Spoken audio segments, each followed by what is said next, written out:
Good afternoon. Good afternoon. Thank you for the opportunity to testify today. My name is Julie Hart. I'm the Government Relations Director for the American Cancer Society Cancer Action Network. We're the advocacy affiliate of the American Cancer Society. I appreciate the opportunity, especially at this late hour, to testify. My written testimony is in front of you. I'm just going to highlight a couple of key points for you. On the first page, you'll see the numbers in terms of how cancer takes its toll on New Yorkers. Cancer is the second leading killer of New Yorkers. Approximately 110,000 New Yorkers will hear this year from their doctor that they have cancer. In addition, approximately 35,000 New Yorkers will lose their battle to cancer this year. And as you can see by the chart, cancer takes a tremendous toll on New York State residents. Towards that end, we're excited about a number of recommendations that are included in the executive budget. We are very supportive of the governor's proposal to increase screenings for breast cancer and for prostate cancer. That proposal includes mammography vans, patient navigators, a public awareness campaign, and also extended hours to make mammography available. We do believe that this will help make screenings more readily available. We strongly support this, and we encourage the legislature to support this also. Related to this announcement is the state's current cancer services program. This program provides screenings to low-income uninsured New Yorkers. They can get breast, cervical, and colorectal screenings at no cost. In the past fiscal year, approximately 30,000 New Yorkers were able to receive a screening that they otherwise would not have if it wasn't for this program. And this is critically important because early screening can save a life, particularly if you look at colorectal screenings. If you look at polyps, not only can you detect that, you can actually prevent cancer before it occurs in that case. The funding in the executive budget proposal is maintained at approximately $25.3 million, and we encourage that to be maintained in the final budget. In addition to screening, there's a great emphasis on screening in the budget. We would like to see the same emphasis actually placed on prevention activities. So towards that end, one of the issues that was brought up earlier today was tobacco and smoking rates. The state's tobacco control program in the executive budget is proposed at $39.3 million. This is the same as in previous years. There's really three big things that lawmakers can do, three big policy interventions that will help in terms of reducing smoking rates and reducing the toll that tobacco takes on New Yorkers. There's a number of policy interventions that can have small impact, but there's three that can have a really large impact. And to your credit, New York does a lot of things right. We have the highest cigarette tax in the nation. We have one of the strongest Clean Indoor Air Acts that many followed in our footsteps once we passed. Where we don't meet the bar is when it comes to tobacco control funding. Our tobacco control program is not adequately funded. Currently, approximately 28,000 New Yorkers lose their lives each year to smoking. We've made some progress, but we still have about 73,000 high school kids who are still smoking. In addition to that, you can see on page 4, there's a chart that shows the smoking rates in New York State. So approximately 16.6% of adults are smoking. However, there's huge discrepancies. So you'll see with lower income levels, and you'll also see those with poor mental health, that the rates could be, in the high 20s, can be in the 30%. So there's pockets of New Yorkers that we're still not reaching at this point. The CDC says that we should fund this program at $203 million, so we're falling far short at $39.3 million. I know that going from 39 to 203 isn't practical. We are recommending an increase to 52 million this year, and each year we'd like to see a little bit more. We think at 52 million we can start to make a dent in those populations where we're not being able to make have the same impact right now. In addition to tobacco, another area that can have an impact on cancer, which many people don't think of, is obesity. This is an area where people don't often make the obesity and cancer connection. However, obesity is a major risk factor for several types of cancers. Right now in New York State, 8.9 million adults are either overweight or obese. That's the populations of numerous states put together just in New York State. In addition, approximately 1/3 of kids are considered overweight or obese. Obesity rates also are higher in Hispanic populations, Black populations, and low-income populations. It will certainly take a multi-pronged approach to start reducing those obesity rates. One of the areas where we can see some improvement is trying to improve access to healthy foods.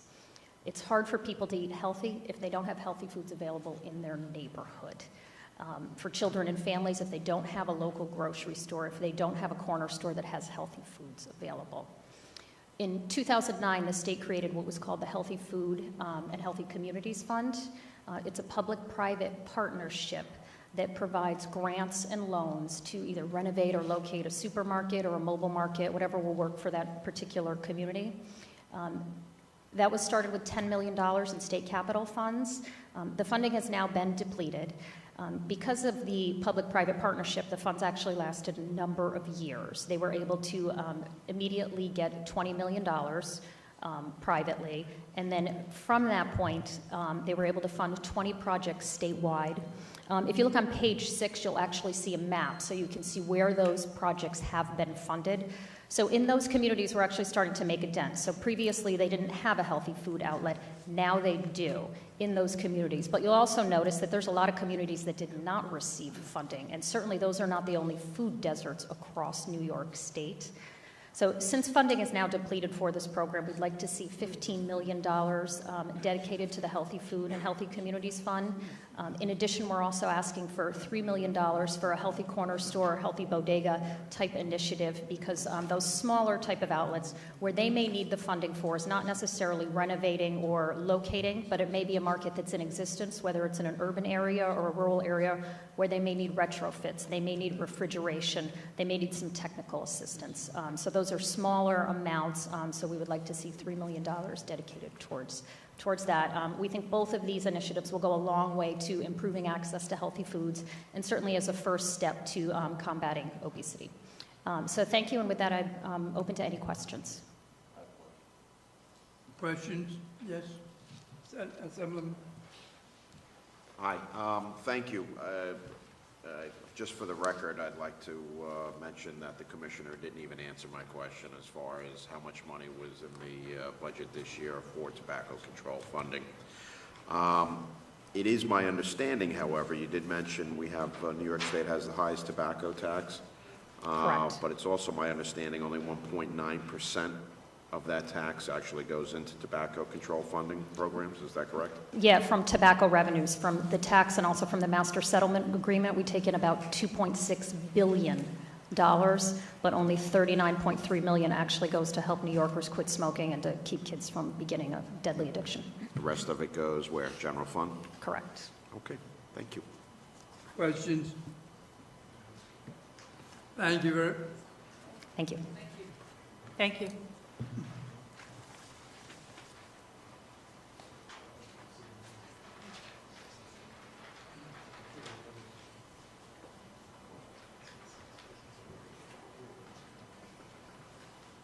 Community Oncology Alliance, Ed Ocon and Mary Ann Rofa.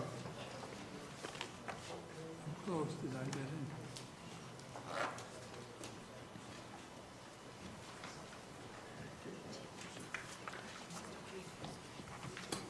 in? Next will be Empire State Association.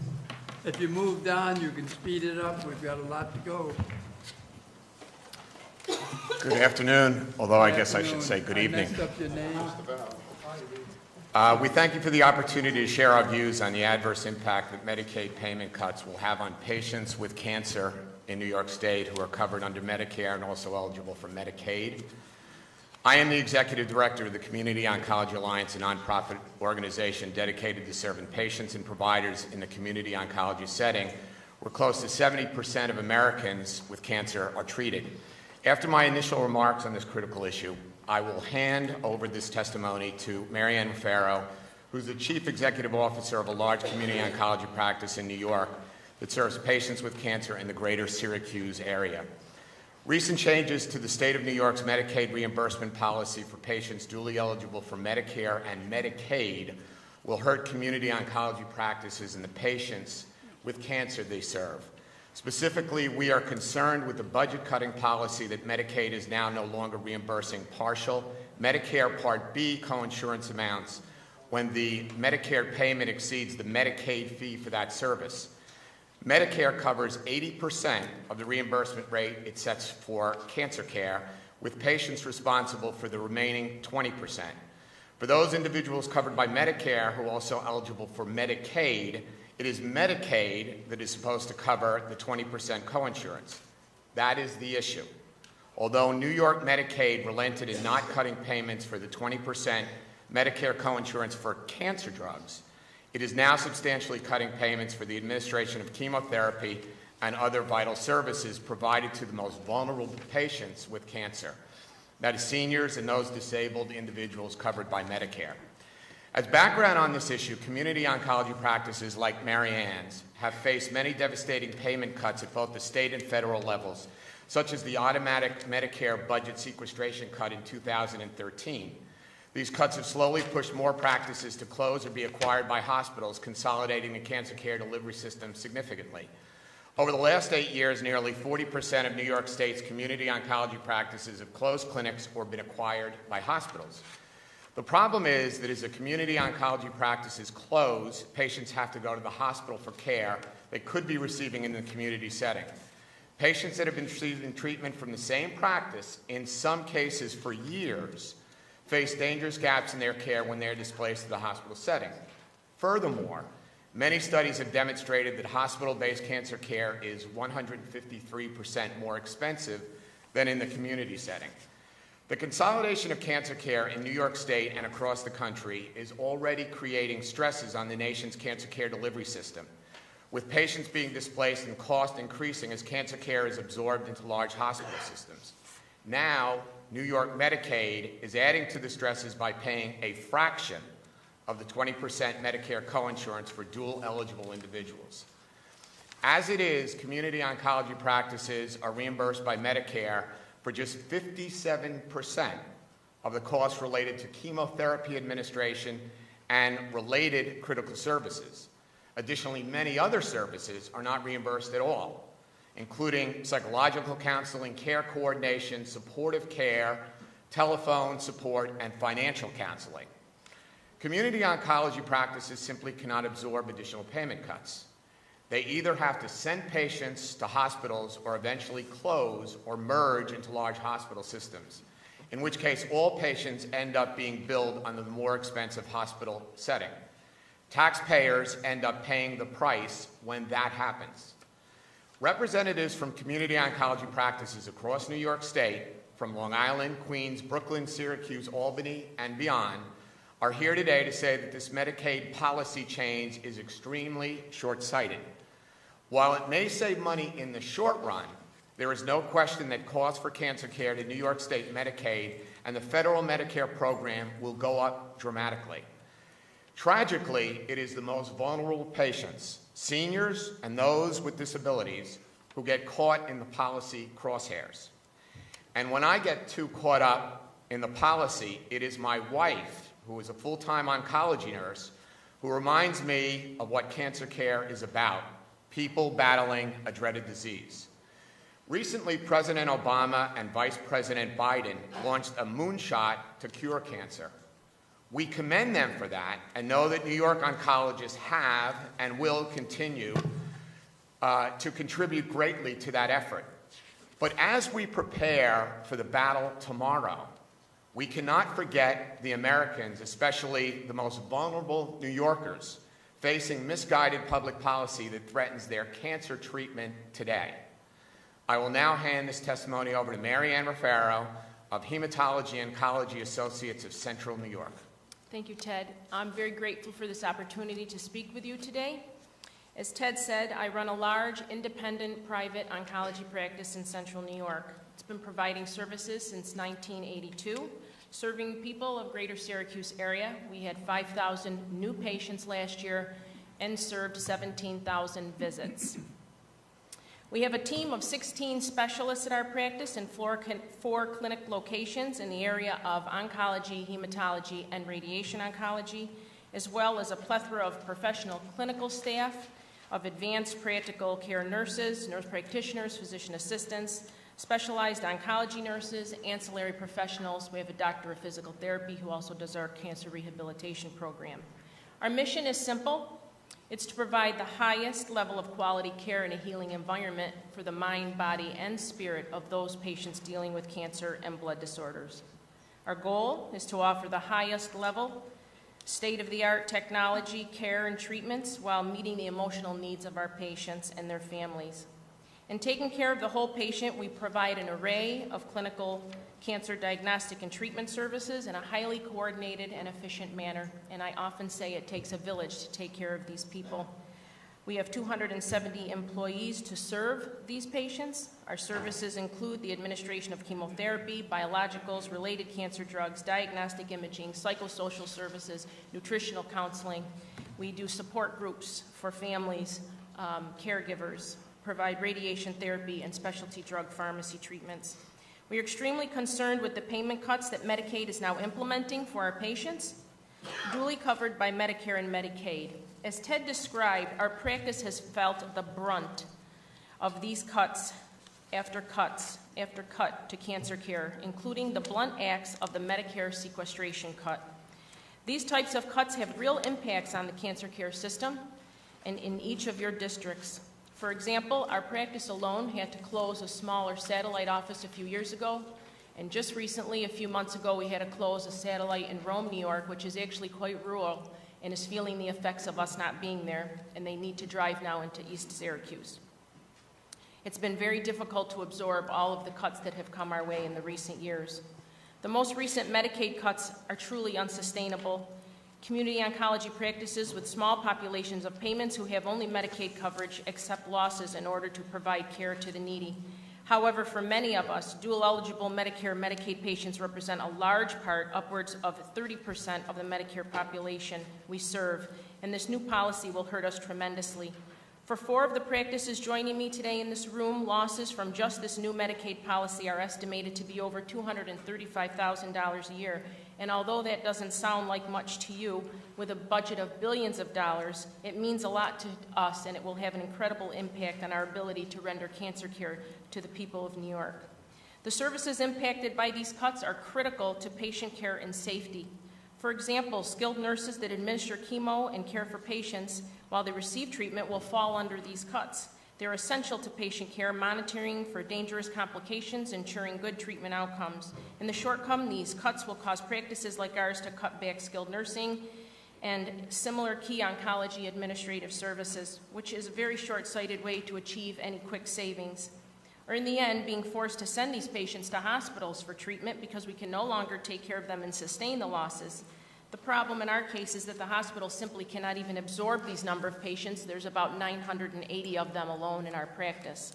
I underscore what Ted related from my vantage point of running an oncology practice and keeping it viable. As a business person, I totally understand that it's about budgets and finances. However, fundamentally, it's about people. People I watch every day fighting terrible, often devastating disease. I watch them struggle with treatment, their own finances, and simply putting one foot in front of the other just to fight their disease. These Medicaid cuts will have devastating impacts on the most vulnerable of these patients. If you don't believe me, look at recent studies documenting the patients who are dual eligible for Medicare and Medicaid who face significant disparities in outcomes of quality cancer care. They're diagnosed at more advanced stages of disease, have lower 5-year survival rates, receive lower quality of care, and have poorer outcomes than people with insurance from other sources. I call your attention to a recently published study by the University of California, Davis, which we have referred to in our testimony. As an example, cancer patients in California who are dual eligible for Medicare and Medicaid had the lowest proportions of recommended treatment of breast cancer with radiotherapy and of colon cancer along with chemotherapy. In short, dual eligible patients end up being treated like second-class citizens, and simply, this is not right. If these Medicaid cuts being implemented now are not bad enough, the New York Medicaid has indicated that the cuts will be retroactive from July of 2015. And this means that we'll be required to refund, and yes, I do underscore the word refund, portions of reimbursements that we have been provided since July. Not only will this be devastating, it'll be a big, fat mess in our practice management systems for billing. We met with New York Medicaid last December. They listened to the facts we provided, but they said they were unable to do anything, and we now implore the state and the Assembly to help us in this dire situation. We're not just asking to stop additional payment cuts to mandate Medicaid to work, but also to work with practices across the state. Community oncology practices like ours have been leading the way in real payment reform with national insurance companies like Aetna, United Healthcare, and even Medicare reducing costs. Just recently, our practice received accreditation as an oncology medical home from the Commission on Cancer. This is very exciting and something that we're very proud of, and so should you, because there are only 9 of these practices in the United States, and we are the only practice in New York State that has achieved this. And so we hope that you are proud also. Given the special nature of cancer, the devastating impact of the disease, and the vulnerable dual-eligible population involved, we ask for a carve-out of cancer care services from these Medicaid cuts, including the suspension of the retroactive payments back to Medicaid. This will actually end up saving the state money, as well as Medicare, by keeping cancer care from migrating further into a more expensive hospital setting. This way, our practice can work with the New York Medicaid in devising innovative solutions that provide quality, efficient cancer care to these dual-eligible individuals. Please, please let us work together for our patients, the New Yorkers you represent, not to mindlessly cut cancer care to the most vulnerable, but to improve it for generations to come. Thank you for listening, and I know we're out of time, but we'd be happy to answer any questions. Thank you very much. Questions? Thank you. Senator DeFrancisco. Not so much a question, but I want to thank you both for being here. You weren't here in the morning when I had talked to the health commissioner and the head of the Medicaid department and told them that I would send a copy of your testimony to them because you'd be able to elaborate on this issue much more than I can.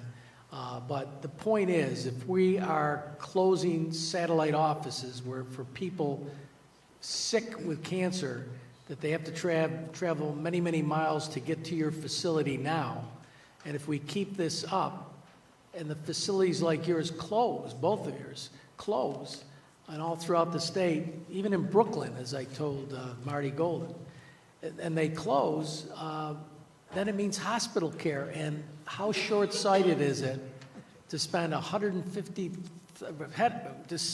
when that cost is 153% of the cost that you provide? It's just short-sighted foolishness and long-term big damage. So thank you. I know I've talked to Senator Hannan about this issue already, and hopefully we can generate the support and change some minds during this budget process, because it's an essential issue. And I thank you for coming again. Thank you very much, Senator. Thank you all. Kathy. Thank you. Senator Hannan. Yeah, I just wanted to say, Senator DeFrancisco had said that, and you can tell he's really determined, because he came back just for your testimony. This is an issue that we tried to solve, not go along with the administration's proposal last budget. And they kept on making us pay for it and pay for it. They had totaled $40 million. They cut it in half. We ultimately didn't have the last $20 million. So we understand the issue. We're going to try to fight for it here and make sure that it does not remain, because we do believe, as Senator DeFrancisco said, it's counterproductive.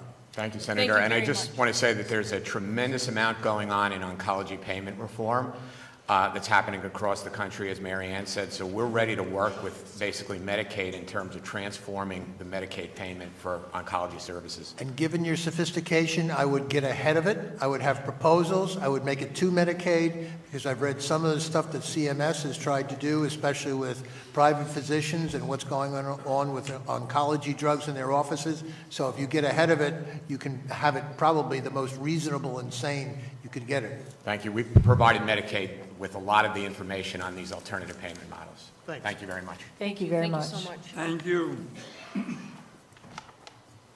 Empire State Association Assisted Living, James Kane. Next, it'll be the Pharmacist Society.